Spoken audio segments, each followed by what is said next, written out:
Hello everyone, welcome to my channel Anurag वाटीडिट। आज की क्लास में डीएलएड प्रथम सेमेस्टर विज्ञान सब्जेक्ट 2016 का जो पेपर आपका हुआ था उसको आज यहाँ पे कवर करेंगे। इससे पहले हमने प्रथम सेमेस्टर बाल विकास का जो पेपर है उसको कंप्लीट करवा दिया गया है, जो कि 2016 में पूछा गया था।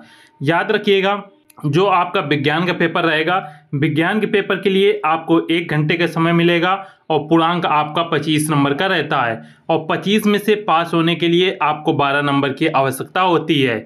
शुरू करते हैं। पहला प्रश्न है, निम्नलिखित में से उभयचर प्राणी है? ऑप्शन ए खरगोश, ऑप्शन बी चूहा, ऑप्शन सी कछुआ, ऑप्शन डी गाय। आपको बताना है इनमें से कौन सा उभयचर प्राणी है। उभयचर का अर्थ होता है जो जल और थल अर्थात जो पानी में और बाहरी सतह में दोनों जगह रह सकता है, वह कौन सा इसमें प्राणी है। तो खरगोश आपका स्थल में रह सकता है, चूहा स्थल में, गाय स्थल में, किंतु कछुआ स्थल और जल दोनों में रह सकता है, इसलिए राइट आंसर होगा ऑप्शन नंबर सी। इसके अतिरिक्त कुछ और जीव होते हैं जो कि उभयचर जंतु होते हैं, जैसे मेढक, मगरमच्छ, घड़ियाल, कछुआ, बतख, सेलामेंडर, घोंघा। ये सभी जानवर उभयचर प्राणी के अंतर्गत आते हैं। नेक्स्ट प्रश्न है, निम्नलिखित में से कौन सा मछली का अनुकूलन अंग नहीं है। इनमें से बताना है कि मछली का कौन सा अनुकूलन अंग नहीं है। ऑप्शन ए धारा रेखित शरीर, ऑप्शन बी पंख, ऑप्शन सी गलफड़े, ऑप्शन डी फेफड़ा। तो इनमें से देखेंगे कौन सा मछली का अंग नहीं है। तो मछली का अंग देखेंगे धारा रेखित शरीर होता है, पंख भी होते हैं, गलफड़े भी होते हैं, किंतु मछली में फेफड़े नहीं पाए जाते हैं। फेफड़े आपके मनुष्य में पाए जाते हैं, इसलिए राइट आंसर होगा ऑप्शन नंबर डी। गलफड़े से मछली सांस लेती है, इस पॉइंट का भी आपको याद रखना है। नेक्स्ट प्रश्न है, निम्नलिखित में से यौगिक है? ऑप्शन ए जल, ऑप्शन बी सोना, ऑप्शन सी पीतल, ऑप्शन डी चांदी। आपको बताना है इनमें से कौन सा यौगिक है। तो इनमें से जो यौगिक है वो है जल। राइट आंसर होगा ऑप्शन नंबर ए। यौगिक के आपको परिभाषा भी याद रखना है, अतलगुत्री में डायरेक्ट आपको इसकी परिभाषा आ सकती है। तो यौगिक किन्हें कहते हैं? वे शुद्ध पदार्थ जो रासायनिक रूप से 2 या 2 से अधिक तत्वों के एक निश्चित अनुपात में रासायनिक संयोग से बने होते हैं, यौगिक कहलाते हैं। अर्थात वे पदार्थ जो 2 या 2 से अधिक तत्वों से मिलकर बना होता है उन्हें हम यौगिक कहते हैं। जैसे जल हो गया, सोना, चांदी, तांबा, लोहा। ये जितने भी ये 4 तत्व दिए हुए हैं ये धातु के अंतर्गत आते हैं। पीतल, कांसा, गनमेटल ये मिश्र धातु के अंतर्गत आते हैं। नेक्स्ट प्रश्न है, निम्नलिखित में कौन सी विधि घुलनशील ठोस पदार्थों को द्रव पृथक करना है? ऑप्शन ए निथारना, ऑप्शन बी वाष्पीकरण, ऑप्शन सी तलछटीकरण, ऑप्शन डी छानना। किस विधि द्वारा हम घुलनशील ठोस पदार्थों को अलग कर सकते हैं? तो राइट आंसर होगा वाष्पीकरण। वाष्पीकरण विधि द्वारा घुलनशील ठोस पदार्थों को हम अलग कर सकते हैं। नेक्स्ट प्रश्न है, किसी वस्तु के तल के क्षेत्रफल का मात्रक क्या होता है? ऑप्शन ए घन metre, option B metre, option C वर्ग मीटर, ऑप्शन डी किलोमीटर। याद रखिएगा, किसी वस्तु के तल के क्षेत्रफल का मात्रक आपका वर्ग मीटर रहता है, जबकि यहीं पे यदि आयतन का मात्रक पूछ लिया जाता कि किसी तल के आयतन का मात्रक क्या होगा, तब आपका फिर यहाँ पे घन मीटर रहता, किंतु यहाँ पे क्षेत्रफल का मात्रक पूछा गया है, इसलिए राइट आंसर होगा वर्ग मीटर। अब इसके बाद देखेंगे हम अतलगुत्री प्रश्न। याद रखिएगा, विज्ञान जो आपके 1 घंटे के पेपर होंगे इसमें मात्र आपके 5 बहुविकल्पी प्रश्न होंगे, शेष आपके अतलगुत्री और लघुत्तरी प्रश्न रहते हैं। तो पहला प्रश्न है, घर्षण बल किसे कहते हैं, लिखिए। तो इसका आंसर लिखेंगे, जब किसी वस्तु की सतह पर किसी अन्य वस्तु को गति कराने का प्रयास किया जाता है या गति कराया जाता है तो दोनों सतहों के बीच में एक बल उत्पन्न होता है, जिसे घर्षण बल कहते हैं। याद रखिएगा, इसकी परिभाषा जो आपको याद है वही आप याद रखिएगा। आप विभिन्न हर जगह देखेंगे तो बहुत से प्रकार की इसकी परिभाषाएं मिलती हैं, तो उसमें आप कंफ्यूज मत होइएगा। जो परिभाषा आपको याद हो चुकी है उसे ही आप याद रखिएगा और वही आप एग्जाम में लिख के आइएगा। इसके बाद याद रखिएगा, यदि आपसे पूछा जाता है घर्षण बल कितने प्रकार के होते हैं, तो घर्षण बल 3 प्रकार के होते हैं। पहला स्थैतिक घर्षण बल, दूसरा सर्पी घर्षण बल और तीसरा लोटनिक घर्षण बल। नेक्स्ट प्रश्न है, पेड़ पौधों में अलैंगिक प्रजनन विधियों का नाम लिखिए। पेड़ पौधों में जो अलैंगिक प्रजनन होता है उनकी विधियां यहाँ पे हमको बताना है। तो अलैंगिक प्रजनन की निम्नलिखित विधियां होती हैं। पहला खंडन विधि द्वारा, दूसरा मुकुलन विधि, तीसरा बीजाणु निर्माण और चौथा होता है कायिक प्रवर्धन द्वारा। तो इन विधियों द्वारा हम पौधों का अलैंगिक प्रजनन कर सकते हैं, अर्थात विभिन्न प्रकार के हम पौधे इसके द्वारा हम उत्पन्न कर सकते हैं। नेक्स्ट है, पत्तियों के मुख्य कार्य लिखिए। आपको यहाँ पे पत्तियों का मुख्य कार्य बताना है, तो हेडिंग डालिएगा पत्तियों के मुख्य कार्य। उसके बाद लिखिएगा पत्तियों में क्लोरोफिल पाया जाता है जो प्रकाश संश्लेषण में महत्वपूर्ण भूमिका निभाता है। पत्तियां प्रकाश संश्लेषण की क्रिया द्वारा पौधों के लिए भोजन का निर्माण करती हैं। पत्तियां प्रकाश संश्लेषण एवं श्वसन के लिए विभिन्न गैसों का आदान प्रदान भी करती हैं। तो ये पत्तियों के मुख्य कार्य हो गए। नेक्स्ट है ऊर्ध्वपातन किसे कहते हैं, उदाहरण देकर बताइए। सबसे पहले हेडिंग डालेंगे ऊर्ध्वपातन, उसके बाद लिखेंगे ऊर्ध्वपातन वह प्रक्रिया है जिसमें किसी ठोस पदार्थ को गर्म करने पर सीधे गैस में और ठंडा करने पर फिर से ठोस अवस्था में आ जाता है, उसे हम ऊर्ध्वपातन कहते हैं। ऊर्ध्वपातन के उदाहरण याद रखिएगा, ammonia, chloride, Kapoor, iodine, naphthalene और शुष्क बर्फ, ये सभी ऊर्ध्वपातन के उदाहरण हैं। और ऊर्ध्वपातन की परिभाषा जरूर याद रखिएगा, बहुत ही इंपॉर्टेंट है। नेक्स्ट प्रश्न है, घूमते हुए लट्टू में किस प्रकार की गति होती है। जो घूमता हुआ लट्टू होता है उसमें किस प्रकार की गति होती है, तो याद रखिएगा घूमते हुए लट्टू में घूर्णन गति होती है। घूर्णन गति किसे कहते हैं, एक केंद्रीय रेखा के पड़ता किसी वस्तु की वृत्तीय गति को घूर्णन गति बोला जाता है। तो इसमें सिर्फ पूछा गया है घूमते हुए लट्टू में किस प्रकार की गति होती है, तो आंसर में आपको सिर्फ घूर्णन गति लिखना है। किंतु यहाँ पे घूर्णन गति की भी परिभाषा आपको याद रखिएगा, क्योंकि ये भी आपके परीक्षा में पूछी जा सकती है। नेक्स्ट प्रश्न है, हमारे शरीर में कितनी ज्ञानेंद्रियां पाई जाती हैं, नाम लिखिए। तो याद रखिएगा हमारे शरीर में 5 ज्ञानेंद्रियां पाई जाती हैं। पहला है आँख, कान, जीभ, नाक, त्वचा। ये 5 प्रकार के ज्ञानेंद्रियां हैं जो हमारे शरीर में पाई जाती हैं। तो लघुत्तरीय प्रश्नों के बाद अब यहाँ पे हम देखेंगे लघुत्तरीय प्रश्नों को। पहला प्रश्न है, मरुस्थलीय पौधों की पत्तियां प्रायः नुकीली क्यों होती हैं, इन पौधों की मुख्य विशेषताएं बताइए। तो आपको इसमें बताना है कि मरुस्थलीय पौधों की जो पत्तियां होती हैं वो नुकीली क्यों होती हैं तथा इन पौधों की क्या विशेषताएं हैं, ये भी आपको बताना है। तो सबसे पहले आप इसमें लिखिएगा, मरुस्थलीय पौधों में पत्तियां नुकीली और जड़ें लंबी होती हैं। इसकी जड़ों की ये विशेषता होती है कि वे पौधों के लिए जल संग्रहण का कार्य करती हैं। जो मरुस्थलीय पौधे होती हैं इनकी जो पत्तियां होंगी वो नुकीली होंगी और जो जड़ें होती हैं वो बहुत अधिक लंबी होती हैं। जड़ें लंबी होने के कारण इसका मुख्य कारण ये है कि जड़ों द्वारा ये जल को अवशोषित करती हैं, इसलिए इसकी जो जड़ें होती हैं वो बहुत अधिक लंबी करती हैं।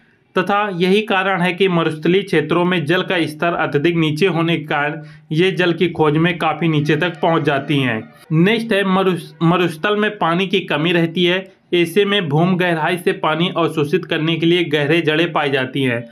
कुछ पौधों में पत्तियां कांटों में और तना पत्तियां रूपांतरित हो जाता है। ऐसा न भी हो तो पत्तियों का आकार अपेक्षाकृत छोटा रहता है। ये इसके महत्वपूर्ण पॉइंट हो गए। नेक्स्ट प्रश्न है, एक बर्तन की धारिता 12 लीटर है, इसकी धारिता घन सेंटीमीटर और घन मीटर में हमें ज्ञात करना है।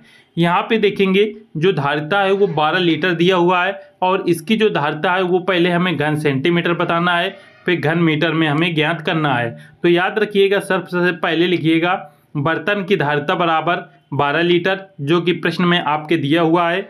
इसके बाद यहाँ पे देखेंगे धारिता जब हम घन सेंटीमीटर में निकालेंगे तो यहाँ पे 12 इंटू यल जो लीटर यहाँ पे दिया हुआ है, इस लीटर को हम घन सेंटीमीटर में चेंज करेंगे। तो याद रखिएगा 1 लीटर बराबर 1000 घन सेंटीमीटर होता है। ये आपको याद रखिएगा कि 1 लीटर में 1000 घन सेंटीमीटर होते हैं। तो यहाँ पे हम 12 इंटू 1000 घन सेंटीमीटर कर देंगे, तो जो घन सेंटीमीटर का मान आएगा वो आएगा 12000 घन सेंटीमीटर। ये आपकी धारिता आ गई। इसके बाद हमें घन मीटर निकालना था, तो याद रखिएगा जो 1 घन मीटर बराबर 1000 लीटर होता है। तो यहाँ पे वैल्यू देखिए, यहाँ पे 12 लीटर दिया हुआ है, तो यहाँ पे हम इसको ये जो 1000 लीटर है इस लीटर को यहीं पे रहने देंगे और 1000 के इसके नीचे लेकर आएंगे। तो देखिए ये 1 लीटर बराबर 1/1000 हो जाएगा। तो यहाँ पे जो घन मीटर आ गया वो आपका आ गया कि 1 लीटर में हमें 1/1000 घन मीटर का यहाँ पे हमें गुणा करना है।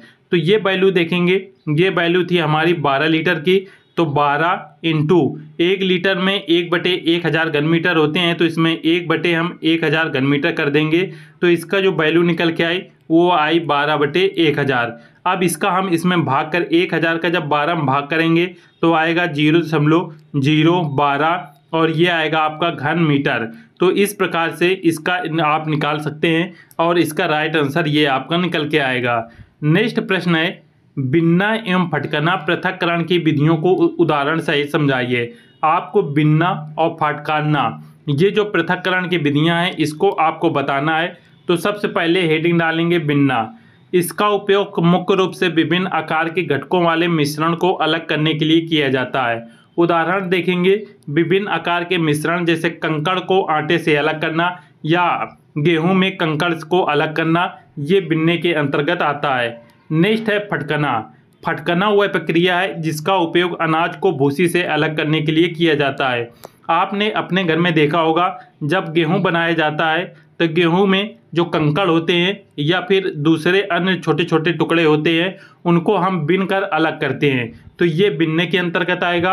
और फटकना होता है कि गेहूं में जो गेहूं में जो भूसे के टुकड़े होते हैं, भूसे को अलग करने के लिए गेहूं को फटका जाता है, तो इसका उदाहरण फटकना के अंतर्गत आ जाएगा। आप ऐसा भी उदाहरण लिख सकते हैं, भूसी से अनाज का पृथक्करण, ये फटकना का उदाहरण हो गया और ये बिनने के अंतर्गत आएगा। नेक्स्ट है, बीजों की संरचना का सचित्र वर्णन कीजिए। मूलांकुर व प्रांकुर से क्या बनता है ये भी आपको बताना है। सबसे पहले यहाँ पे लिखेंगे, बीजा आवरण के दो स्तर होते हैं, बा बीज चोल और भीतरी प्रवार। बीज पर एक छत चिन्ह की तरह का नाभिका होता है जिसके द्वारा बीज फल से जुड़ा रहता है। आपने कोई भी बीज इसका देखा होगा तो बीज के इस प्रकार से दो टुकड़े होते हैं, अर्थात दो स्तर होते हैं, जिसे बा बीज चोल और भीतरी प्रवार बोला जाता है। तथा इन दोनों को जोड़ने के लिए इस प्रकार से इसमें एक छत चिन्ह बना होता है जो कि इसकी नाभिका कहलाती है और जिसके द्वारा दोनों जो बीज के टुकड़े होते हैं वो आपस में जुड़े होते हैं और एक बीज का निर्माण करते हैं। नेक्स्ट है, प्रत्येक बीज में नाभिका के ऊपर छिद्र होता है जिसे बीजांड द्वार कहते हैं। बीज को पर्याप्त पानी मिलने पर बीजों के शीर्ष भाग प्रांकुर बनते हैं तथा निचले भाग से मूलांकुर उत्पन्न होता है। प्रांकुर द्वारा तने एवं पत्तियों का निर्माण होता है। ये आप इसका बीज आवरण का चित्र देख सकते हैं। यहाँ से आप देखेंगे ये इसका बीज पत्र होता है, ये इसका मूलांकुर भाग होता है और यहाँ पे इसकी ये बीज नाभ होती है, ये इसका बीजांड द्वार होता है और ये भ्रूणपोष होता है और यहाँ पे ये इसका बीज पत्रधार होता है। तो ये बीजा आवरण का इस प्रकार से चित्र है, आप इसका अभ्यास अवश्य कर लीजिएगा। नेक्स्ट प्रश्न है, गुरुत्व बल एवं पेशी बल को उदाहरण द्वारा समझाइए। तो सबसे पहले हेडिंग डालेंगे गुरुत्व बल। गुरुत्व बल वह है जो वस्तुओं को पृथ्वी के केंद्र की ओर गिरने का कारण बनता है, उसे हम गुरुत्व बल कहते हैं। या दूसरी परिभाषा लिख सकते हैं, किसी वस्तु पर पृथ्वी के गुरुत्वाकर्षण बल को प्रायः उस वस्तु पर पृथ्वी का गुरुत्व बल कहा जाता है। इसका उदाहरण है, पृथ्वी सूर्य के चारों ओर और चंद्रमा पृथ्वी के चारों ओर गुरुत्वाकर्षण बल के कारण ही घूमती है। नेक्स्ट हेडिंग डालिएगा पेशी बल और इसमें लिखिएगा वह बल जो मांसपेशियों की क्रिया के कारण, मांसपेशियों के विस्तार और संकुचन के कारण उत्पन्न होता है। खींचने, उठाने, धक्का देने और दौड़ने के लिए पेशी बल की आवश्यकता होती है। ये पेशी बल की परिभाषा हो गई। इसकी उदाहरण है चलना, दौड़ना और कूदना। पेशी बल के कारण ही हम बहुत अधिक जब दौड़ लेते हैं तो हमारे पैर एकदम से भर जाते हैं, ये पेशी बल के कारण होता है। नेक्स्ट प्रश्न है, बीजों का प्रकीर्णन किसे कहते हैं? किन किन विधियों द्वारा हम बीजों का प्रकीर्णन होता है? तो बीजों का प्रकीर्णन हेडिंग डाल के इसमें लिखना है, बीजों का प्रकीर्णन सभी बीज देने वाले पौधों में एक अनुकूली तंत्र है जो कुछ बीजों के अंकुरण और वयस्क पौधों तक जीवित रहने को सुनिश्चित करने के लिए अपने मूल पौधे से दूर बीजों की आवाजाही या परिवहन में भाग लेते हैं।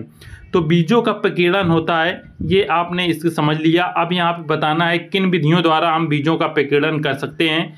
तो हवा द्वारा फैलाव, अर्थात कुछ पौधों के बीज पंख युक्त हल्के और बाल जैसी संरचना युक्त बीज पवन अर्थात हवा द्वारा उठाकर दूर तक फैल जाते हैं। आपने कुछ पौधों के बीजों को देखा होगा कि हवा के द्वारा उड़कर एक स्थान से दूसरे स्थान तक चले जाते हैं और वहाँ पे वो अपना बीजों प्रकीर्णन करते हैं। नेक्स्ट है पानी से फैलाव।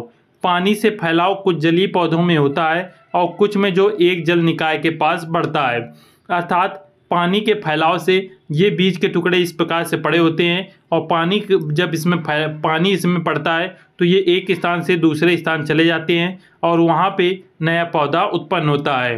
नेक्स्ट है जानवरों द्वारा फैलाव। जो बीज होते हैं वो जानवरों द्वारा खा लिए जाते हैं और उसके बाद वो अपने मल के द्वारा उन बीजों को निकालते हैं और उनके द्वारा यहाँ पे बीजों का प्रकीर्णन होता है। इसके बाद नेक्स्ट प्रश्न है, पुष्प के कितने भाग होते हैं, उनके भागों का चित्र बनाकर एक कार्य संक्षेप में बताइए।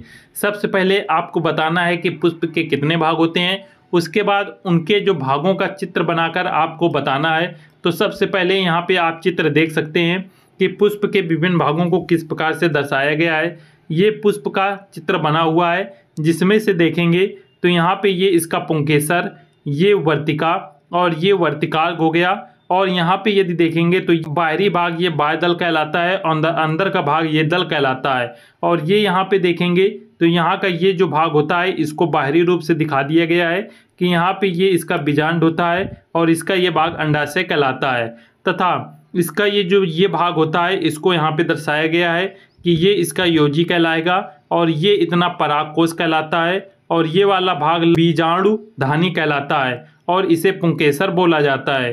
तो इसके भाग हो गए पुंकेसर, वर्तिका, दल, बादल, वर्तिकाग्र, ये सभी इसके भाग होते हैं। कुछ प्रमुख और भाग हैं जैसे पंडुर फल, ये फल का डंठल होता है। जैसे रिसेप्टिकल, फूलों के डंठल का वह हिस्सा जहाँ फूल के हिस्से लगे होते हैं।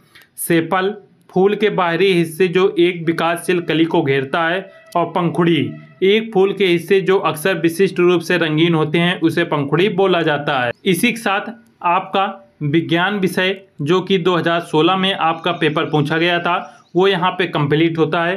सभी लोग वीडियो को लाइक अवश्य कर दीजिएगा और इस सीरीज के साथ जुड़े रहिएगा। ये जो आपकी सफलता सीरीज चल रही है इसको अंत तक कराया जाएगा और आपके 2016 से लेकर 2023 तक के सभी पेपरों को यहाँ पे सॉल्व करवाया जाएगा। उसके बाद आपकी मैराथन क्लास चलेगी। आपके एग्ज़ाम में अभी कम से कम 1.5 महीने का समय शेष है, इसलिए आप हमारे साथ बने रहिएगा और आपकी तैयारी बहुत ही बेहतर तरीके से करवा दी जाएगी। मिलते हैं नेक्स्ट वीडियो में। जय हिंद।